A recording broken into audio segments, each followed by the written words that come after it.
What's going on, guys? This is Eternal Night with my first Elden Ring NIGHTREIGN video, specifically for the Guardian. So if you guys are support, my fellow support players, tank players, this is the video for you. I've been having a lot of blast with NIGHTREIGN, and it's very hard, especially with rando. So this build, this guide is gonna just be for those who doesn't really have a group. And to get a feel for Guardian and to understand how he works and the best relics to use for him. Let's get right into it. We're gonna go here to the visual codex, and for the Guardian, he scales very good with HP, stamina, and strength. These are the three main stats you want to really focus on. His preference is halberds, but you could use spears as well. They both work really well with the shield. He can wield swords, great swords, anything that really scales with strength. But I would say for the purpose of the tank, you want to look for the halberd or the spear.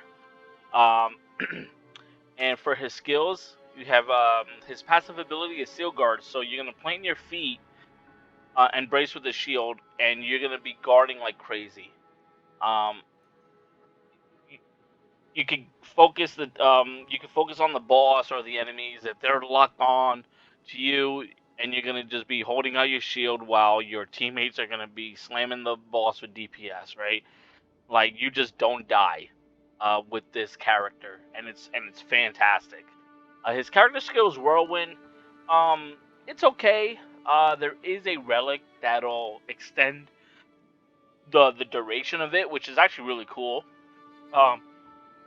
But what you can do with this character skill, you could actually use it when you're locked onto your teammate that's down, especially with the one bar, and because it's hard to hit them with the spear or the halberd sometimes. So it's good to pop the character skill to finish it off, and it'll actually help your ally get rezzed a little bit faster. And then you have your ultimate, which is the Wings of Salvation. You're going to leap up into the air, and what you can do is you hold it.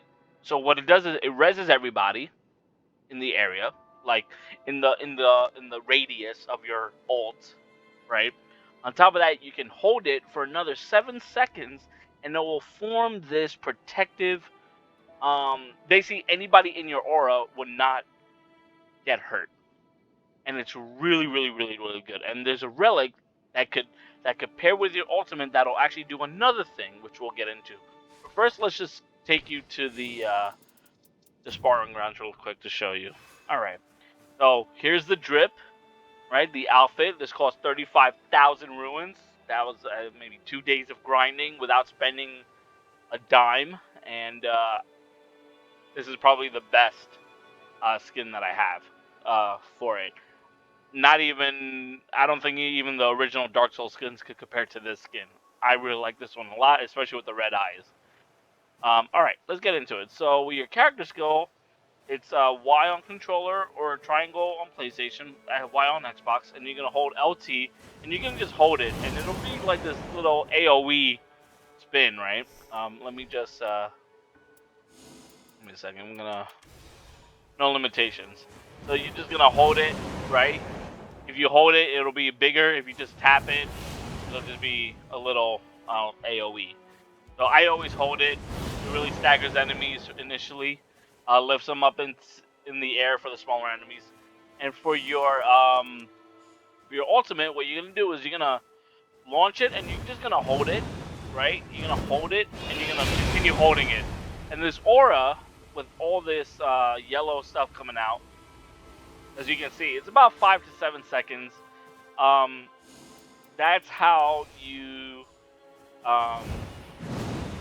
res people. On top of that, anybody in this aura, right? Anybody in this aura will be protected. They won't take any damage, right? And I have this on unlimited right now, but it'll last for about 7 seconds. And that's how you do it. Now, for when you engage any combat, you really want to just hold your shield up the entire time, and you're going to just poke with the halberd, right? what you can do also, it has a good guard counter, so you're gonna, if an enemy hits your shield, as soon as they hit your shield, you're gonna hit your heavy attack. You can't do it now, but you'll hit your heavy attack, and you're gonna do like this thrust guard counter attack, which actually staggers enemies. It's really good, so you can get a critical off of them. And that's about it. Oh, you can also, with the dash, you could you know, dash into the enemies with your shield on you. The only thing that's holding this, I guess, the Guardian, what holds the Guardian back is the dodge. As you can see, I don't have a normal roll because you're, with the way the character is, you're a tank and your feet are planted to the ground, so you're not gonna be roll dodging like every other character, right? And the second, which I hope From Software does something about this, is up the damage a little bit with the Guardian. The Guardian does lack damage. However, he makes up for it for aggro. He makes up for it for defense. He makes up for it for just tanking every single hit known to man in this game, and the enemies hit hard. So you kind of want a tank on your team. I love pairing the Guardian with like 2 Rangers, or a Ranger and a Recluse, or a Ranger and a Revenant, a Ranger and a Wilder. Like if you have one Guardian, anybody could play any other class, and they're gonna be able to focus on the boss, on the enemies, while you're just there tanking hits as well. And on top of, and which I like to do, support Guardian, is I have some relics to show you where it'll actually complement this class. So what you must do right away, before we get into the relics, is when you go to your journal, you want to finish all the remembrance quest for the Guardian, because you're gonna get the 3rd goblet, right? Uh, for the Guardian, and this will help you. So this is where you get the Guardian's Chalice, right? You're gonna get a blue slot, a yellow slot, and a white slot, which is any color, red, blue, green, or yellow. You could insert into this slot. We'll start off with the Guardian's Urn. This is more of a DPS slash tank type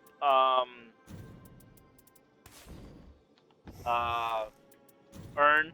So here, I got this from the Remembrance quest. You get Stone Stake. This actually increases the duration for your character skill, right? So if we go really quick back to the sparring grounds, this is really cool because when you hold your character skill, it just stays there, and it does a lot of damage to enemies, which is really good. It really locks them into place, right? And you could be kind of like a CC'er as that type of class. I do wish, when it comes to the relics, I wish there was an urn or a chalice or goblet where it was blue, red, right? I think that would be the most optimal, because you could rock things like Stone Stake and my other red one, which is Knight of the Fathom. But let's go over the relics. So this is what I normally use: the Guardian's Chalice. You get the Guardian's Chalice for finishing the Remembrance quest. Don't worry about these two. I was just experimenting, but this is the one that I always use. So as you can see, I have the Witch's Brooch right here.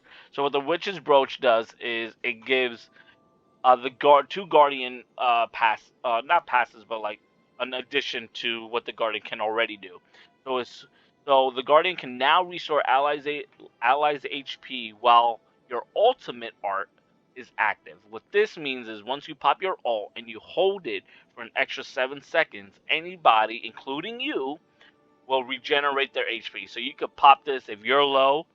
You could pop this if your allies are 2 death bars or more, right? Or you could just pop it just to heal everybody if everybody's out of flash. Like, it's such a good utility ultimate where you could use it in any instance, right? If you need to finish a boss and you just want to put a protective aura around it while they're getting hit, like, you could do so much with his ultimate.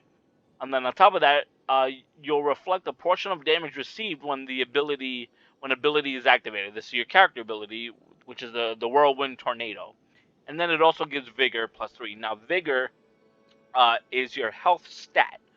So every +1 of Vigor will give you 20 health points per added to your health. So you have your starting health. Let's just say your starting health. Let's just remove all this, right? And I use this. Your starting health is 280, right? And you want to use now. I have +3 Vigor, right? It should be +60. So 280 +60 is 340. And let me just go to my preset again. So now what you want in every slot is Vigor. So I have +3 Vigor on the Witch's Brooch. Now let's go over to the yellow. I was able to get this one. I haven't been able to find a grand version of this. But this one gives +2 Vigor, +2 Poise. You're gonna need Poise so you don't get staggered out of your animations, right? And then on top of that, we have the boss power, Knight of the Fathom. This is the 4th boss. Hated this boss so much, but I was able to get it done with 2 rangers, a guardian, me as a guardian, and 2 rangers. So this one increases your maximum HP. Flask also heals allies, and items confer effect to all nearby allies. So any items you use, consumables, any of that, it'll transfer the effect to your allies as well, to nearby allies. I think this is the best utility slot because without this, right? Let's just say you don't have this on, right? You have +5 Vigor, right? Check this out. You have now 380 health, right? Right, so we go from 340 to 380, right? 340, 380, right? Now, let me show you something. Let me see if I find a +2 Vigor. Here we go. Right, let's say you have this, right? +2 Vigor. You're gonna be at 420. But what this one does, the Knight, where is it now? Here, sorry guys. Oh, right here, the red one. Okay. Knight of the Fathom. When it says increase maximum HP, it goes from 420 to 480. That's a whole 60 hit points or health that you're gaining from this specific boss. And the boss is right here, Augur. Trust you want honestly at least 2 rangers for this boss because he's in the air majority of the time. And you'll just find it easier to stagger him when he does his animation attacks and things like that. So with the combination of all of this, and on top of that, you'll be able to heal your allies with your own flasks. You'll be a tank machine. So we go to the waiting room now. I mean the sparring grounds, and you make your item level, right? Your level 15, right? From 1, you start at 480, and let's say you got to level 15, you have 1480 health, and that's not including any other items you get that raises your maximum HP as you're killing the bosses throughout the map. So yeah, that's for the video, guys. The Guardian, I would say, is really good for random matchmaking play because everybody's going DPS, so you want a tank out there. And I just love what the Guardian represents. I just wish he has a little bit more damage. I wish we were able to dodge correctly, dodge a little bit more faster, a little bit more freely. But all in all, this class is amazing. This character is amazing, and I hope you guys enjoy the video, enjoy the guide, and let me know what you guys think. I'll catch you guys in the next one. See ya.